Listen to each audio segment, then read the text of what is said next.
Yep, I actually did it. Hello everybody, welcome to the Wonky Angle, where I talk about electronic music, both new and old. And today I'm talking about the new series of albums from Patricia Taxxon, TECHDOG 1 through 4.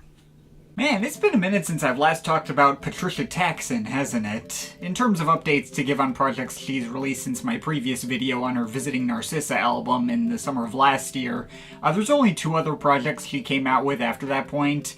In October 2022 we got Task, a relatively straightforward ambient drone record which sits among the most minimalistic and stripped back work she's ever put out, this side of the Good Night or Summer drones, albeit coming about that style with much more tactile and glitchier sound design that gives it a fuzzier and more intimate texture, not quite like any of their other ambient projects in the past. Barely anything to it at all, but it feels like there's always that very subtle sensory aspect and depth to it, as well as a sense of direction to keep things from getting boring. Ambient music texturally designed to feel like petting an animal would, but emotionally feeling like focusing on some kind of work or completing a menial task. It delivers exactly what the album cover promises you'll get. I thought it was quite good. And that following December we got Agnes and Hilda, a hyperpop slash glitch pop album kind of along similar lines to her Gloria album, except turning that album's possibly ignorable furry subtext into completely unignorable text, also with way denser and better detailed sound design. The latter point did mean this project technically appealed to me more than I expected. The production is absolutely incredible across the board, and it's definitely more the kind of thing that only Patricia Taxxon could possibly make, where Gloria could fall more within the shadow of its obvious Sophie influence. Though the over-the-top, unhinged ridiculousness of every vocal delivery on this thing tended to be an annoying turnoff for me more often than not, and kind of difficult for me to get over. For certain people it'll be amazing. For me, I respect it, but it's not my thing. Who could have possibly seen that coming? But that was nearly a full year ago at this point. 2023 has been almost unusually silent for her in terms of new music, and I'd honestly start to get a little worried. For most artists, a near-year-long silence wouldn't be anything noteworthy, but I'd gotten accustomed to Patricia Taxxon releasing anywhere from 6 to 12 projects within a single year, so the lack of activity this year did possibly leave me maybe a little concerned. I haven't as regularly kept up with her over the past year as I have in years past, mainly just because I'm still in the bad habit of using Twitter, and she smartly jumped ship from there altogether back in May, which is for the best. But I do somewhat periodically check up on her Tumblr page to see what she's up to, as that's where she's most active these days. And at one point I happened to come across a post she made to finally announce her first new album in nearly a year, or rather multiple albums in a series called TECHDOG 1 through 4. Adding on the note that, yes, it's exactly what you think it is. Between that, a number of hints she'd made as far back as when she still used Twitter about an IDM project that she was working on that was going to be ridiculously overlong, and also a DM she sent me more recently warning me that I had her full blessing to skip it, knowing what she knew about my tastes.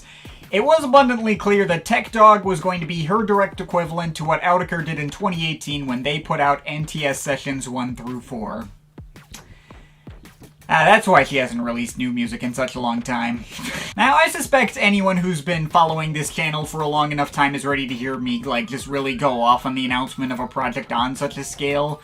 On a general level, I'd like to think that I have a greater tolerance for longer projects than most critics. My sweet spot for album length is a full CD, about 70 minutes, and oftentimes double albums can intrigue me even more, promising a greater level of ambition and a more interesting conversation with more to break down. Autechre's NTS sessions, however, prove that I do still have my limits with album lengths, as its 8-hour running time was too high a barrier for me to fully get over, and I've since treated the project as something of a punchline on this channel. I still reviewed the album, listened to it 3 times in full in order to discuss it for my video, and despite the scale it operates on, it still strikes me as specifically designed to come together in a single cohesive work. I've tried separating out just my favorite tracks from the project to listen to on my own time, but later realized that none of them hit nearly as well on their own as they did in the full 8-hour context. NTS, despite being split up into 4 2-hour sections, is undeniably one album. But being so massive in scale meant I would inherently never see myself being able to make time for it again, which I haven't.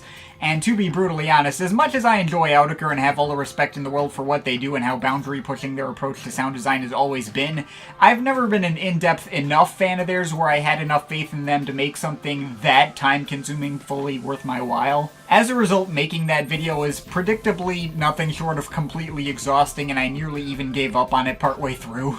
So with all of that in mind, knowing how Patricia Taxxon's style and technical production skills have advanced enough that she can go toe-to-toe with Autechre themselves these days, and that Sean Booth is even directly a fan, knowing full well that she would in fact be ambitious and crazy enough to go all the way with something that big, and that a promise of that scale isn't to be taken lightly coming from her, with her directly setting that image in my head of her releasing 4 2-hour albums purely made out of her most abstract IDM material, perhaps the fact that I was still intrigued enough to hear what she had in store to actively want to cover it in a video like this at all might be more the surprise, especially after all of it is out. In one breath, yeah, if Autechre tried to pull this shit again, I'd be like, God fucking damn it, please stop, and still probably cover it anyway out of obligation and completionism, and knowing a review of it would get way more views in ad rev than 90% of my other videos to make up for the slog. But as directly inspired by them as she often is, at the end of the day, Patricia Taxxon is not Autechre. Autechre would never put out a project like Agnes and Hilda in a million years, and the mere idea of them trying would be goddamn hilarious. Thing about Autechre is that they are taken so damn seriously. They're so often treated like literal gods of music. So many people worship the very ground they walk upon. Every new album of theirs is treated as if they've invented a completely new art form or something, and the level to which they are so consistently deified by the electronic music community at large pretty much automatically instills a more skeptical mindset within me. I don't know if I'd say that's as much the band's own fault so much as it is imposed upon by their fan base. This is a band who derived their name from meshing on a keyboard and whose fans still got actively angry at me for not pronouncing it the same way they do. But that's why I made a whole meme out of the pronunciation when I did my discography review on them. In a lot of ways, I was kind of trying to bring them down to earth so that I could just review them like I would any other artist. They ain't gods, they're people, and they're better off treated that way. Patricia Taxxon, meanwhile, has none of that weight, and I feel nowhere near as much pressure covering something of hers than I would covering Autechre. In fact, she's all but ensured that exact phenomena doesn't happen to her through the way she presents her music through so much more of a lighthearted and cute lens, and more recently through furry imagery. A little after Visiting Narcissa came out, she put out a video essay called Art Furry's God, where she details the specific mindset by which she makes art and specifically calls attention to the importance of disarming your audience first, usually with an idea which may be really silly and ridiculous on the surface, in order to make something much more meaningful and vulnerable hit with all the more impact. Such as the inherently silly idea of animal people, but being used to present ideas which feel all the more transcendent and emotionally charged, better able to reach the core of who she is as a result. I'd personally argue that ethos of a disarming surface with a core of poignant sincerity is a through line that runs through all of her work since day one, and not exclusively her most recent furry IDM stuff. And it's that disarming aspect to her work which is something I've tended to find missing out of Autechre, who seem to more often present themselves like the results of science experiments and seem so no-nonsense and matter-of-fact about what they do, save for the occasional quarstis. Is that very difference in their ethos and presentation which makes me look at an 8-hour project from them and make me think, fuck you, I don't want to deal with that, but makes me look at her threatening to release a project on a comparable scale and make me think, I'm curious to see where this goes.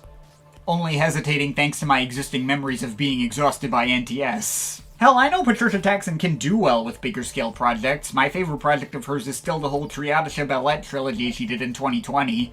That was 3 interlocking albums adding up to over 2.5 hours. Despite possibly implying I thought there could be greater potential if she did something smaller scale when I talked about it while marking it as my #1 favorite album of that year in the Year Endless video, I don't stand by that particular implication. That greater scale and the fact that it was 3 separate and distinct but interlocking albums which are meant to be treated as one overarching work is the exact element of that project that made it go the extra mile into becoming my personal favorite work of hers. So even if an 8+ hour release is obviously going to be way more imposing to the point of almost certainly wearing me out, who's to say she couldn't still pull it off? She, at the very least, had me curious.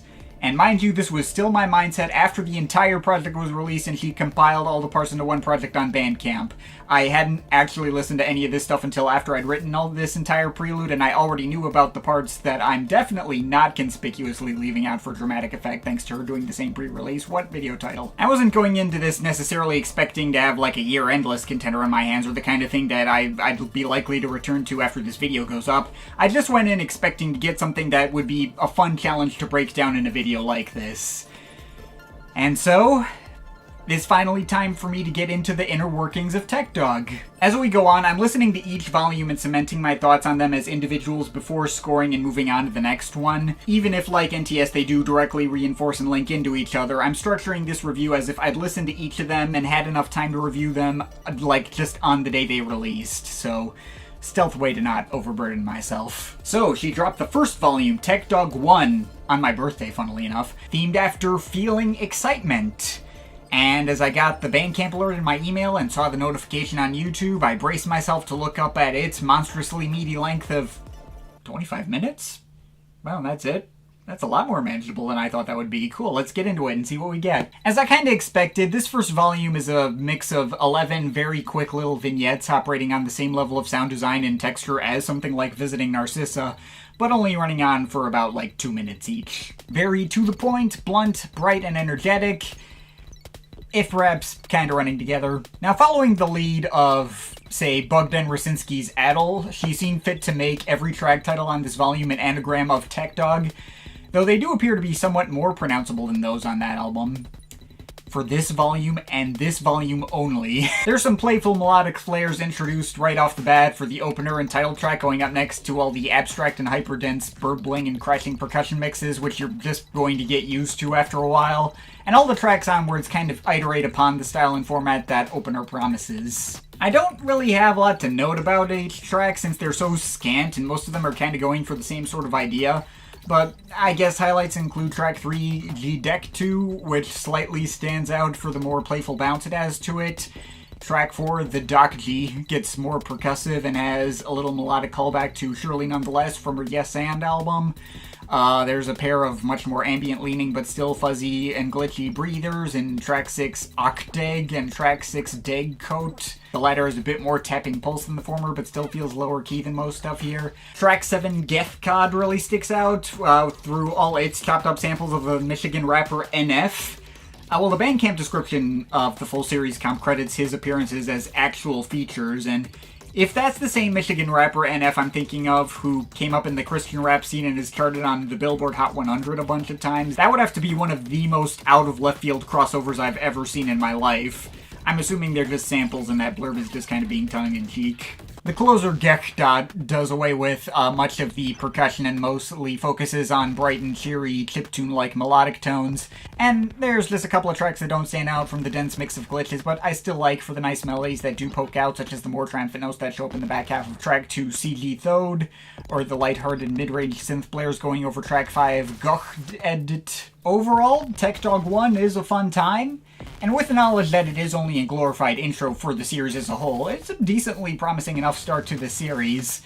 Though, it's also nothing that blew my mind. I already went in expecting the heavily dense and high-detail sound design and the top-notch production, and didn't get any surprise there. But the scant lengths and the lack of definition in the individual cuts does lead to the project not hitting with as much impact as any number of other projects she's done in this style. Definitely the kind of thing that leaves me wanting more and lacks the ability to really stand on its own as much. The second track on this thing introduces a melodic motif that reappears in every subsequent volume, and I didn't even realize it was present this far back in the series at all until after I saw her point it out in a Tumblr post, which I'd read after I'd written all but the last segment of this video. I otherwise thought it first showed up in TECHDOG 3. So I feel like that may be somewhat telling as to the impact this initial volume ended up leaving on me. Again, it's still a fun listen, but if I have to judge it as a standalone work, I'm feeling like a strong 6.7 out of 10 on it, and I think it ended up being my personal least favorite volume in this series.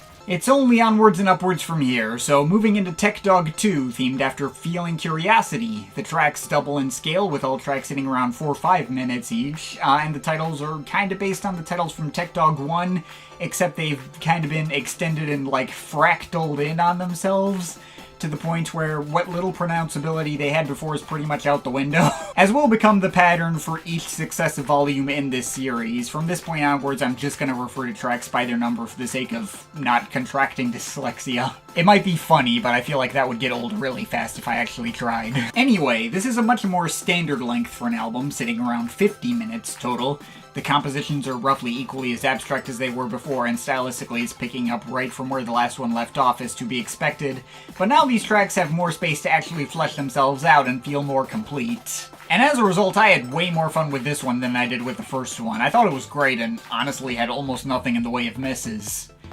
Maybe a couple tracks like track 5 or 10, which don't really give me anything unique to say, but all of it's pretty on point. The opener is pretty charming off the bat as she contributes her own glitched up vocals talking about being back to old habits, as all the clattering shards of percussion build around her alongside some lighthearted melodic passages. As much glitches and detail are built on top of this mix, the underlying structure feels a lot more like a standard house or garage beat, which makes that abstraction all the more easily accessible, and that kind of ends up being a bit of a pattern for many other tracks here, which mostly just seem to be like glitchy and atmospheric takes on regular dance formulas, and I'm all here for that.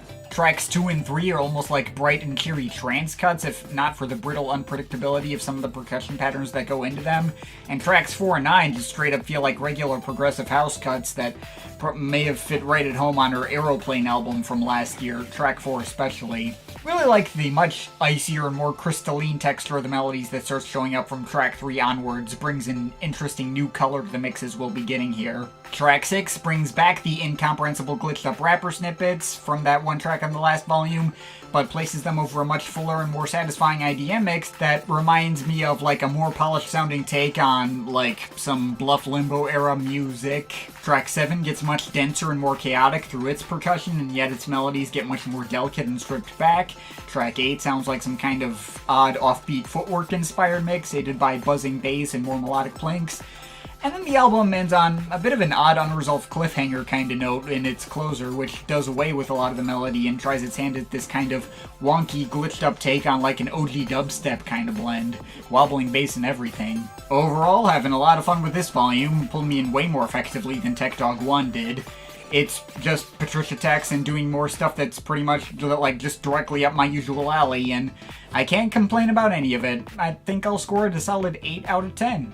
Next, TECHDOG 3, themed after feeling at ease. Another increase in scale, though thankfully at a linear rate and not an exponential one, with all these tracks sitting more around 6-7 minutes each, and the album as a whole sitting around 70 minutes in total.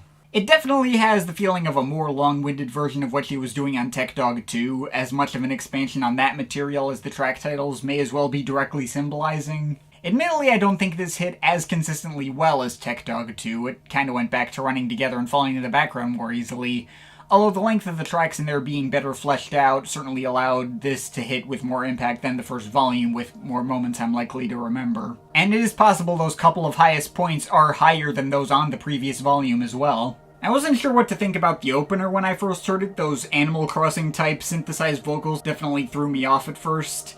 But the tune behind it eventually won over for me with enough repeat listens, and it does end up working as a particularly mood-brightening and uplifting start to this thing. Track 3 is another similarly pop-friendly highlight as she comes in to sing about if you catch her on a good day, you can listen to her whistling the whole way home. And there's even a cool callback and repurposing of the hook on the opener of TECHDOG 2 about being back to old habits. A moment that both wouldn't have hit as well if you didn't hear it on that other track before, but also unequivocally improves upon it and makes it hit on an even deeper level. Those much more delicate sounding synthesized vocals or whatever processing is on those oddly make it hit on a more emotional note than Patricia did with her own voice previously. Track 5 is the only track from this entire series that she dropped as a teaser ahead of time on her Puppy Helic Triangle channel on YouTube way back in March of this year. And that may have allowed it to stand out slightly more, but even before I remembered she'd technically released this prior, I still would have marked it as a highlight. No real hook to this one, but the way those more lo-fi synths in the beginning slowly build up and expand and get deeper and wider with more layers, including some little squirting acid effects, and eventually paying off in the whole second half where all the melodic synths' reverb tails get stretched and sidechained a lot over more chaotic percussion mixes. Even in context, it is definitely one of the more striking moments on display here. Track 8 was another favorite as it brought out this much more swung triplet focus groove, which you might not even realize is swung or triplet focused until like halfway into the track, but when you do pick up on it, you realize it's been like that the whole time and you just didn't notice. Also, the melodic progressions here do get pretty satisfyingly triumphant. It's the first appearance of that motif from TECHDOG 1 Track 2 that I actually remembered and started to recognize as a pattern going forward. And the additions of some pianos on this track in a few parts are a nice touch too. But speaking of pianos, the biggest highlight on the album by a fairly wide margin has to be the closer, which goes for much more of a straight ambient approach through the way I think she may have manipulated her own vocals into sounding like sustained pads of choirs, and then these huge sounding sentimental piano chords are introduced, all adding up to this piece that sounds absolutely cosmic in scale, before the percussion textures are slowly faded in over the course of the entire second half, not forming any groove at all, just crashing away seemingly at complete random, and almost evolving the track into like an abstract noise piece or something, making the whole track feeling like it's exploding like a fireworks show by the end. Goddamn did that track floor me. It's pretty handily my favorite track in this series up to this specific point. Alas, as solid as all these tracks have been, the rest of TECHDOG 3 doesn't stand out to me quite as much. Her percussion work may feel like it's made technically be different on each track, and getting each beat to sound like a window shattering or some kind of squelch or impact where you can hear individual fragments of synthesized debris. It is certainly always going to be cool. The amount of work and effort she puts into every mix on every track will always be obvious. But by some point, it doesn't feel like the sound design is coming together in distinct enough ways from track to track for their separation apart from each other to feel as meaningful as it could. This isn't like Visiting Narcissa, where each track had a very distinct blend of melodies and synthesized percussion that were all able to set themselves apart from each other in spite of how abstract they might get. Though perhaps featuring the same issue I had with that album of tracks kind of meandering a bit. Even if tracks like the 2nd or 6th or 9th on this album may have lots of nice blends of textures as all other tracks on this album do, I just don't really feel like I'd have much to say about them, and in context they just kind of feel like filler, I guess. I guess the chopped up rapper samples returning on track 4 is fun. Track 7 has a few more blaring leads with some harsher harmonies, which I'm not always sure if I like, especially in its first half, but is at the very least something I'll always notice and does pick up more for me as it goes on. And track 10, I think, features a reprise of that vocal synthesis program she used on her most popular track, SDBBB, which is fun, but I didn't think the tune on this one hit for me as well as that on this volume's opener. But that's pretty much all my feelings on TECHDOG 3. I may have my issues with it and the languid lack of structuring, but as a standalone album, I'd still say it's solid, and the handful of biggest standouts are able to carry it enough for me to feel like, yeah, I can let it off with a strong 7.3 out of 10. And that finally takes us to the volume implied to be where the series would be finishing, TECHDOG 4, themed after Feeling Like Myself. Another increase in scale with tracks averaging around 8-9 minutes this time, and adding up to about an hour and a half in full. When I saw this on the day it released, I added up all these projects' running times together and realized we only had a little less than 4 hours of material total over all 4 volumes. Not exactly a cakewalk or what I'd call an easily approachable length, but that's still just on the scale of Autechre 1 through 5 or that DJ Sabrina project which came out earlier this year, both of which I can reasonably stomach and I'm not personally too bothered by the lengths of whenever I do put them on, not at all comparable to NTS. Had me thinking like, this still doesn't look anywhere near as inaccessible as I thought it was going to be when she first announced it. Anyways, for how TECHDOG 4 fares, in one breath all the same patterns that have been escalating for the first 3 volumes continue in all the same ways. An expansion on TECHDOG 3's ideas and structures just in the same way that TECHDOG 3 expanded on TECHDOG 2, and perhaps as a result I can say a lot of similar things about this volume that I did about TECHDOG 3, though at the same time I think this is also my favorite volume in the series. This album didn't have the same problems I had with TECHDOG 3 of having like a bit too much filler or running together, at least not nearly as much. These tracks have a fair bit more definition and feel more uniquely memorable despite often building upon already established ideas earlier in the series. And I feel like this was really a point at which the series' deeper emotional core really started to connect a lot more than previous volumes. Not to mention, even if all the tracks are at least 2 minutes longer than the average on TECHDOG 3, If I didn't see that fact for myself beforehand, I wouldn't have noticed it all and would have just assumed this album was the same length as the last one. This volume also pretty handily stands out for having the most vocals and pop hooks. Both tracks with samples, like the tender I'll Be There Waiting hook on track 4, or the synthesized vocal hook about Stardust on track 9, which vaguely reminds me of her old track Fighting Trim. But more importantly, Patricia prominently sings on 3 tracks here, being tracks 5, 7, and 10. Out of those 3, track 10 is definitely my favorite, just acting as this massive triumphant climax that the whole album, or maybe even the whole series up to this point, has been building up to this whole time, even repurposing that melody from track 2 on TECHDOG 1 and track 8 on TECHDOG 3 and all those others, which makes it feel even more important in context. Though shoutouts to track 5 as well, which I don't really have much to say about sonically, but I was really struck by the lyrics of this one. To love sound again, to find that long-lost nickel I spent, to love sound again, to tell all the dogs back home where I've been.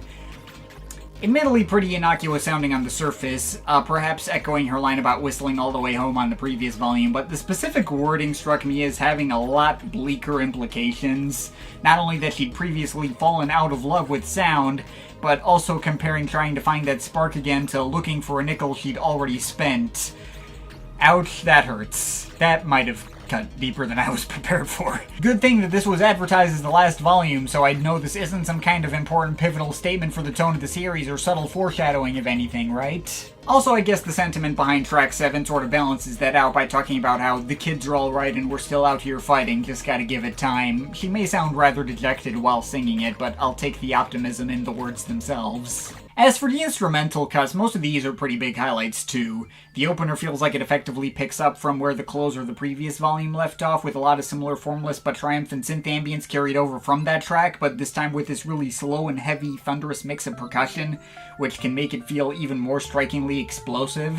Track 3 was a real treat, as she built the entire track around chopping up a sample of that little hip-hop jingle from the ancient, now-defunct Flash game website Not Doppler. Not a website I really frequented as a kid, I was more into Mo Fun Zone, but I still heard that New Games Every Thursday jingle strapped to the beginning of Flash games hosted elsewhere, most notably Submachine 7 The Core. Such a buried memory I didn't even realize I still had, but boy, when I heard it again was it the mother of all nostalgia bombs. And turns out it works really well, giving that nostalgic hip-hop edge to a glitched out dance mix like that one. Track 6 has a particularly interesting idea, with this track that starts out with nothing but very low-key, high-pitched synths, with some of which imitate birds tweeting, and by the end is built up into a far more frantic and intense mix that repeats a punchy sample. You know what to say about the young. That gives me a little twinge of, like, George Clanton vibes or something.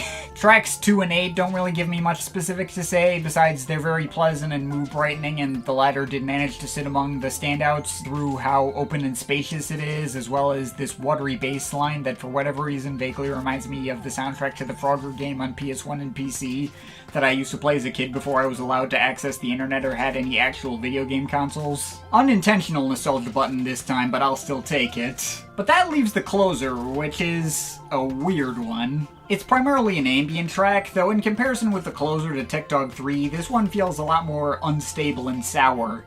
There's a lot of pleasant glittering ambience at first, but all these oddly dissonant waves of bass come in to rumble and growl underneath, and it makes the track feel weirdly evil and menacing sounding in a way that sets it apart from anything else in the series. Which is very cool, but almost seems to act as if this were an unresolved cliffhanger of some kind. If I add all 4 volumes together, it's weird to say, but the experience feels slightly incomplete at this point. Something doesn't feel quite right, something's missing. With how barely existent TECHDOG 1 felt, and how the series almost felt like it started to hit its actual comfort zone in TECHDOG 3, the collection of TECHDOG 1 through 4 feels like it's only telling the beginning of a story that has not concluded yet. But whatever, at the very least I'm happy to say that TECHDOG 4 on its own is, in my opinion, stronger than any of the previous 3 volumes.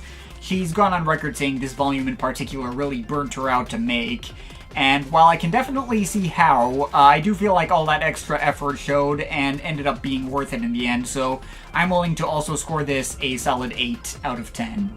Anyway, when TECHDOG 4 dropped, she was like, alright, I'll be uploading all the TECHDOGs together in a compilation tomorrow morning, so the next morning I checked my email, I saw the Bandcamp alert saying there was a new release from Patricia Taxxon, and I was like... It's time for us to open this up, and here we go. Fuck! TECHDOG 5 Oh boy, she pulled an Arca. We're still going. Yes, we got another new volume, which ups the scale one more time to just under 2 hours, with all the tracks sitting around 10-11 minutes. Okay, alright, I guess we're doing this. Oh, and as you might tell from the inverted album cover and the project being themed after feeling fear, this one is completely different from any of the previous volumes. In fact, TECHDOG 5 is partially billed as a dark ambient record. Well, okay, it's not that radical of a jump. You're still getting lots of dense percussion and glitch workouts, but the tone is much darker as advertised, as well as marginally more subtle and stripped back, which actually sonically puts this stuff significantly closer to the stuff Autechre were doing on LSEC and NTS. Maybe not the kind of thing that would appeal to me as much on paper, and I can't deny it has much more of a tendency to fall in the background for me than the last volume.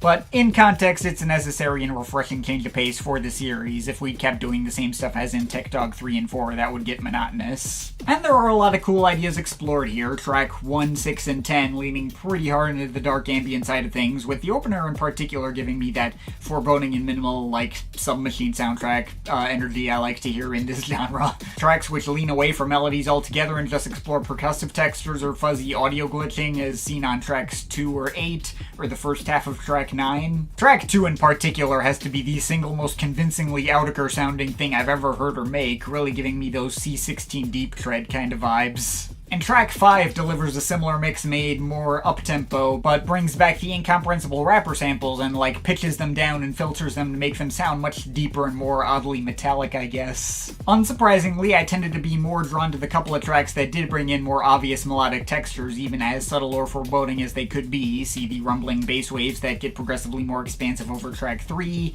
the spacey 90s-style synth pads on track 4, which are able to center and focus a track which otherwise features some of the more formless and lumbering percussion blends here, the overbearing clanging bell synths in the second half of track 9, and most notably the interestingly more calming tones of track 7, which have all these bubbling ascending melodic arpeggios that really stick out like a sore thumb in a good way.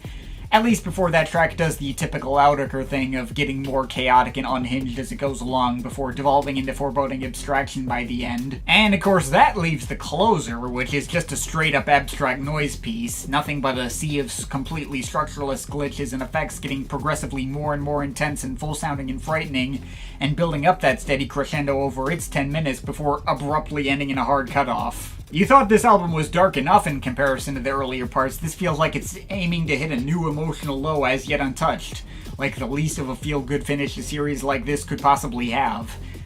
Which is to say, if it did in fact end here, which on the day of release there was no way to know for sure. Once this dropped, I think this left all of us in a very uncertain state. Like, are we really going to be ending on such an aggressively bleak note? Or is there more to come that's going to go even further down this rabbit hole?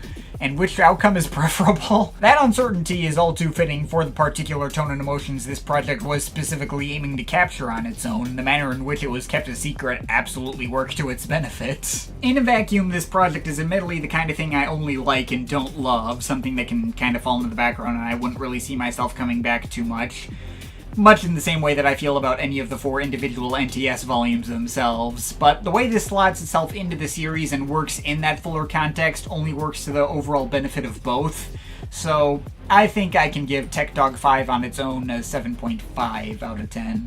Anyway, as much uncertainty as I had about whether or not the series would or should keep going beyond TECHDOG 5 when that dropped, I kinda had a small inkling which way it was going to go, and therefore incoming dread of what that was actually going to entail. And sure enough, next morning I got the direct confirmation, yep, we're still going, here's TECHDOG 6. And picking up from right where the last one ended, it's a straight noise record, themed after feeling pain. Well, fuck. It's not a huge jump in scale, at least, only about 20 minutes longer than the last one in total, all the tracks sitting around 11-12 minutes. And on top of that, even if it's been very well established at this point that I tend not to really care for noise music, it is technically true that Patricia Taxxon has probably done more than anyone to get me to not be so closed-minded about the genre. Not only through the noise music she herself has made, Birdsong from Pixenbit, New Piranesi, Foley Artist, etc., But it was also through her recommendation that I eventually checked out a classic full-on noise record that I turned out to think was pretty good in Merzbau's Hybrid Noise Bloom. Even if I didn't like it enough to want to keep around and thought the longest track on it was predictably too much for me because high-frequency abuse, it still had me like, no, you know what, I feel like I get it, this is neat. If there's literally anyone who could get me to sit through a 2-hour noise record and come out with semi-positive leaning thoughts, it would be her. No guarantees that I was going to enjoy this, but I went in with at least some level of optimism. So I put it on, and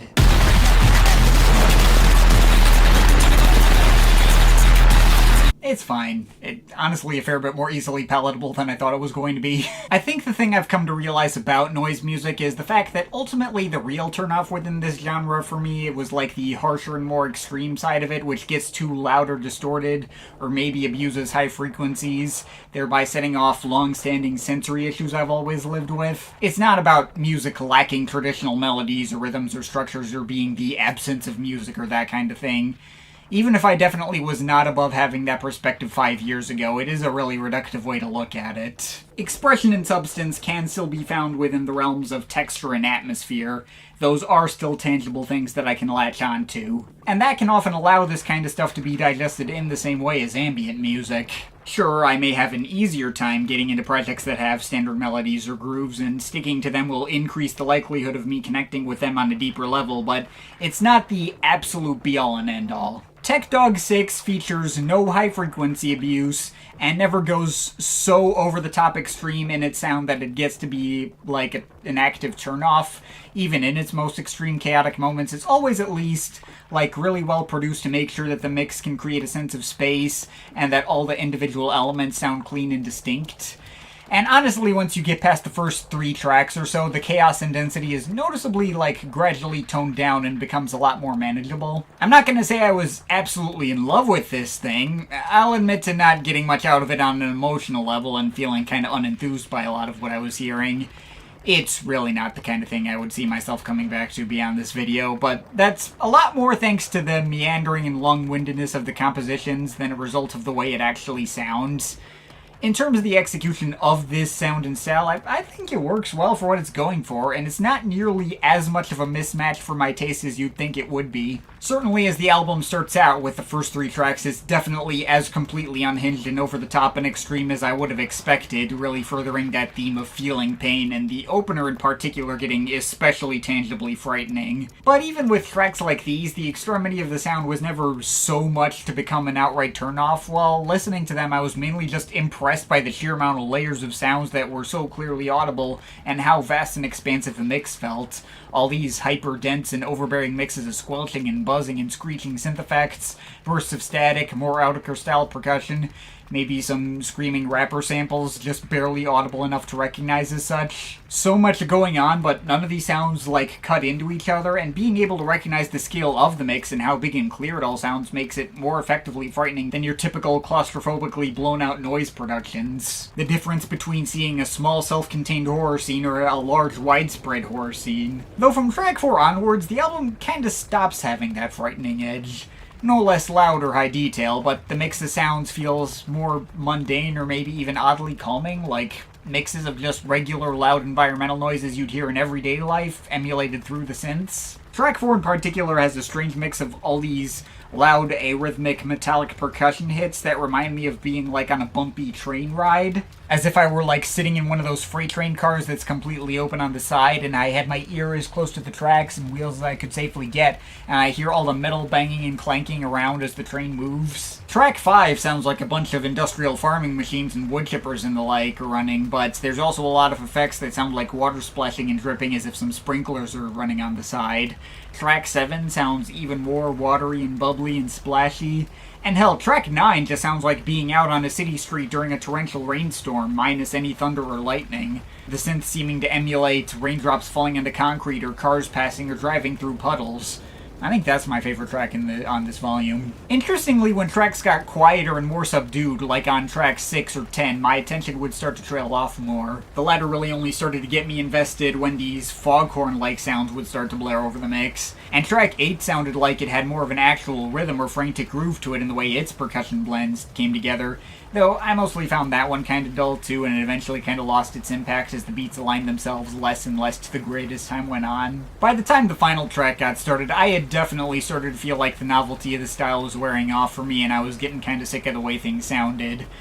But anyone who has made it that far into the series is sure not going to forget that final track, since it marks the return of melodies. Mostly just buzzing, wiry tone generators in the beginning, but everything pays off into this huge burst of melodic pads going over the usual chaotic formless percussion, even a few squeaky leads reprising that main melodic motif that's been repeatedly showing up throughout this series. Really feels like this triumphant moment of relief and finality right at the end. Well, sort of. The track does appear to sound like it's starting over for a few seconds right at the end, which makes this track feel less resolved as a closer, more like it's acting as the payoff to just this album on its own and not necessarily the entire series as a whole.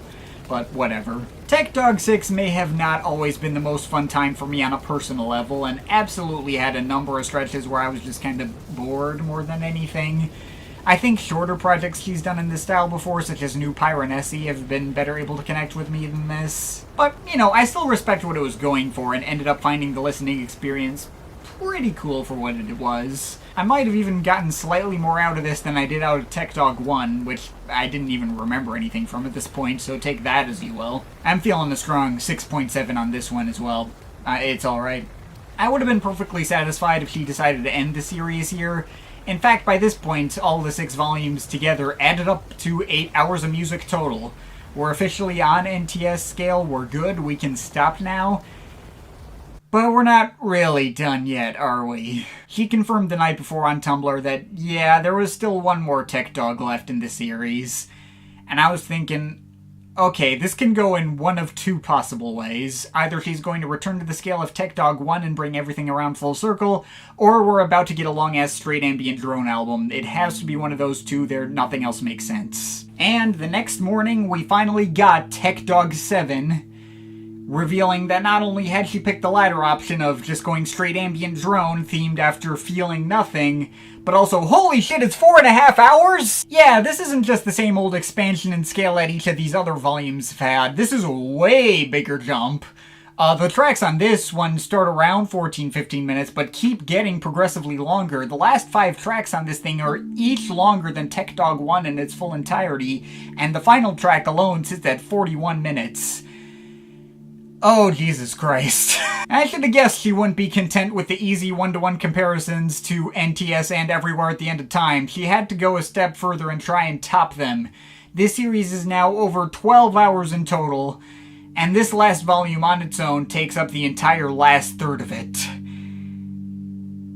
Well, the good news is that ambient drone is not only probably the genre best equipped to make 4.5 hours not feel totally overwhelming for me, but is also going to be easier for me to review purely by merit of the relative simplicity of this kind of music. With each progressive volume, as the sound gets more and more abstract and the scale gets stretched out further and further, by necessity the focus has to become less and less on the minor details and more on the kind of overarching sonic environment being set up, so ending up in so much more straightforward ambient territory with almost nothing in the way of glitches or more labored sonic textures is a pretty obvious natural culmination of the direction the series has been going in since the beginning. And speaking of natural culminations, it will also probably not be much of a surprise to hear that this is by far the volume that cupped the deepest on an emotional level. As that theme of feeling nothing implies, the whole project is just an exploration into, depression and the numbness that comes with it. All these compositions revel in how isolated and empty everything is, but also each find different ways of reaching that feeling of deep loneliness. The first track is entirely made out of synth drones made to sound like blowing wind in the distance, and its entire first minute is completely silent. Track 2 sounds like thunder rumbling without a rainstorm, and there's a bassy tone generator in the middle. Track 3 is where our first real melodies come in, and they're as subtle as one can get while still being fully enveloping at the same time. I was gonna say the keyboard tones in some of the melodies felt like they were giving me Boards of Canada vibes, but clearly the much more apt comparison is Autechre's Yolquin. Track 4 stays in much higher registers, with all these super quiet twinkling wind chime-like synths taking up the earlier moments, but soon all these achingly sad synth pad melodies start to build up around it and really hit on those Brian Eno and Ending Ascent type vibes. Tracks 5 and 7 are very pristine and heavenly in the melodic drones they create, and the latter really hits me at the end with all these foreboding and overbearing waves of synth that gradually come crashing in. Track 8 goes for a more metallic sounding approach that initially combines ideas from the first two tracks but progressively gets more and more huge sounding and expansive, and the synths get harsher and there's textures like plucking big metal springs or something. Track 9 I primarily remember for I think the last third or something like that, which brings back the same motif that's been on all the other TECHDOGs but just plays it very straightforwardly on pianos. Every single one of these tracks did a really solid job of enveloping me in their minimalistic sounds and getting me to emotionally connect with them, but there's a couple of tracks here which stand as feeling markedly more important to the experience than others. One such moment is track 6, which is admittedly my least favorite track on the album to listen to by some distance, but it's also such an integrally important moment for the project and for the entire series as a whole that can't just be overlooked. The track, for the most part, is just 25 minutes of white noise. Just the dead static you hear when you're on a phone line and no one's talking and there's no dial tones or anything.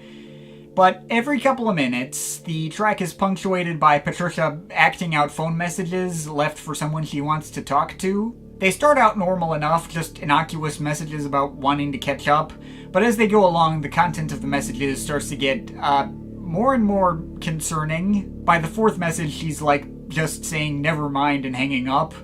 And later she starts talking more frankly with a much more desperate tone in her voice about how she misses the recipient and just wants to talk to them and connect with them again. Now, I was already feeling like this was just the most anxiety-inducing shit ever, several times more anxiety-inducing than any of the creepy noise pieces on the previous volume. Not just through my neurodivergence-induced revulsion to using the phone in general, but also through how much receiving these kinds of messages would absolutely freak me out. Hence why I don't personally enjoy listening to it. But by the end, she's dropping information about how she and this other person may have fallen out in the first place, how she thinks she may have blamed them for something, intentionally pushed them away, brought this upon herself, and all these expressions of guilt. And then she drops the telling line that she just wants to feel like herself again. And I was like,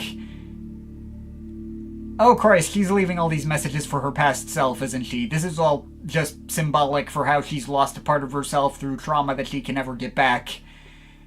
Oh no, fuck. Oh fuck, that hurts. Oh, ouch. This has pretty much just been the mission behind making this entire series as a whole. It's been a self-portrait of how she used to be so full of excitement and energy when she was younger and still wants to be able to reach that again, is expressed through volumes 1 through 4, but has also been through so much dark shit in her life as expressed through 5 and 6 that have ruined all that innocence she used to have. And now this album is looking back and reflecting upon how she got to this point. And almost as a direct answer to that track, we have track 10, which is the only track on the album which feels like it could credibly belong with the initial earlier volumes of TECHDOG. While it has a very slow build-up in the beginning to match with everything else on the album, it brings back the IDM percussion and more samples of NF rapping later on, and she delivers her own lyrics going more in-depth than any other track in this series about the state she's in and how much she wants to get the old joy in her life back again but can't find it anymore, even bringing back the melody from the opener of TECHDOG 3 as well. The lyrics, as despondent as they are at first, at least have some clear optimism behind them, though, seeming to imply by the end that even if she can't reach what she used to be when she was young anymore, she can still chart forward a new path and hopefully find new joys in life. The music is as triumphant to match that twinkle of optimism, which feels so relievingly earned after all the hours of darkness and emptiness that we've gone through. It feels like we've finally come out on the other side of this long journey and reached a satisfyingly resolved ending. Almost. There's still that 42-minute track left at the end, isn't there?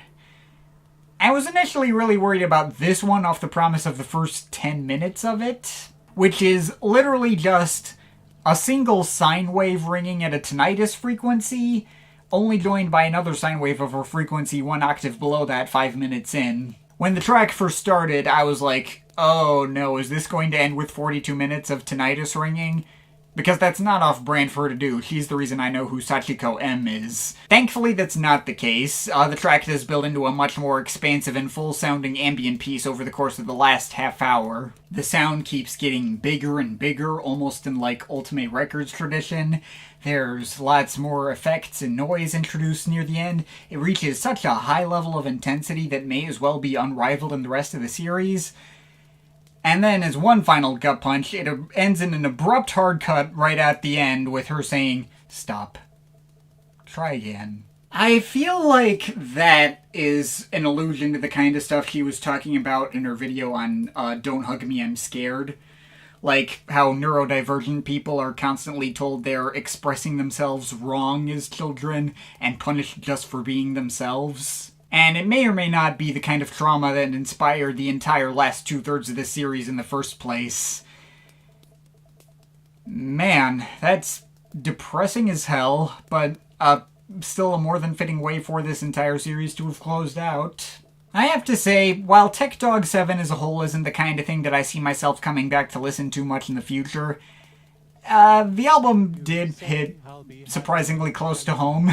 While I haven't gone through even remotely near the level of trauma Patricia has gone through, I've long considered myself very lucky that my personal upbringing was as stress-free as it was, and that I was never really bullied or treated like an outsider by either the other kids my age or my teachers, despite how very weird I was as a kid. This album's exploration of depression in the void specifically, though, I could relate to very easily. Like, I'll be honest and say that it's felt really fitting for me in 2023, which has personally been an incredibly depressing year in many different ways. It's a bleak ending for this series, and the biggest gut punch moments in themselves leave me less wanting to come back to the album, but if maybe not necessarily the ending I would have thought I wanted, it is the ending I feel like I may have needed. So I think on this volume, I'm feeling a solid 8 out of 10 on this as well. And that leaves my feelings on the entire TECHDOG series as a whole.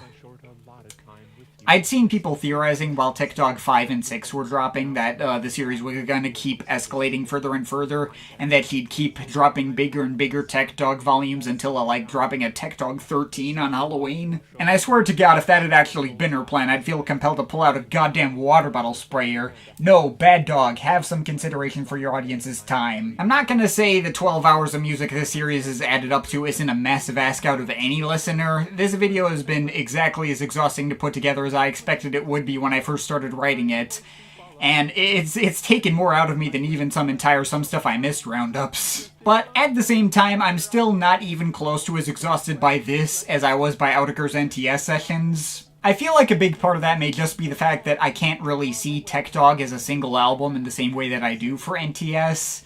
NTS may be staggered into 4 parts, and each of those parts may have tracks that feel well designed to be openers and closers. But beyond that, and the fact that NTS 4 ends in the last 2 minutes of Blade lore stretched out to an hour, there's no thematic difference between any of the 4 volumes of NTS. The fact that that project is separated at all felt a lot more arbitrary, and like it's just done to throw a bone to the audience, allow people moments to take breaks because it'd be unreasonable not to, and not because the album was actually designed for it. TECHDOG 7 volumes may all be very closely interconnected, referencing each other, leading into each other, reinforcing each other in such a way where you need to hear the full series in order to get the most out of all of them. And maybe even more interconnected than the 4 volumes of NTS. But I still look at TECHDOG and see a series of 7 albums instead of 1 album in 7 parts. Perhaps the fact that I've handled this review in the specific way that I have, having forced myself to write my piece on each segment before listening to the next one for the first time, may have skewed my perspective a bit. But each of these projects still feels like they have a well-defined identity and like they could theoretically work as standalone pieces. And that more obvious staggering makes this project feel more approachable by comparison, like me going through someone's discography for an in brief segment. As for why I might not see this project as an album, but a project of hers like Triade Chabelette still reads to me as one package, that probably just comes down to the fact that 3 albums adding up to 2.5 hours still feels like a perfectly reasonable ask, and triple albums are a more common thing that exist. while 12-hour albums are not really a thing to my knowledge. I don't think it's even physically possible for me to sit through TECHDOG in one day, and I'm not interested in trying. I think I've handled this video in a way that minimized how much I could get tired out by this, and it already left me very tired by the end. As for whether I'd recommend TECHDOG to other people, that's going to depend on the person. I feel like most people who regularly watch my videos probably already have their minds made up on whether or not this project would be worth their time before I uploaded this video. If 12 hours of Patricia Taxxon sounds appealing to you, then you can count on getting something special out of it. And if it doesn't sound appealing, then yeah, absolutely feel free to skip. From the sheer amount of work I needed to put into digesting it, I don't know if I'd put the series as a whole among my biggest ever personal favorites of her work. I don't think it's going to end up on my year-end list either, and as I kind of suspected before, I feel like I'm unlikely to be putting these projects on for more repeat listens beyond this video. I think I've put a sufficient amount into them where I feel like I'm good. But did I enjoy this series? Did I get something meaningful out of it enough so where I felt like putting together this video at all was worth my time to do? Yeah, I would say so. It's not like anyone forced me to make this video. I did all of this fully on my own volition. I got exactly the experience I thought I was going to get. So, you know, I'm tired, but I'm still satisfied, and I don't really have any regrets. So, yeah, on the complete TECHDOG series, I'm overall feeling a good dog out of 10. Deserves pets. But of course, this is just my opinion. You can feel free to disagree with it, but I'd like to hear your thoughts, so leave the comments in the comment thing down there. Shout out to my Patreon supporters, they're awesome people. You want to add yourself that list, link to my Patreon is in the description. But yeah, that's pretty much it. That's all for today. See you next time.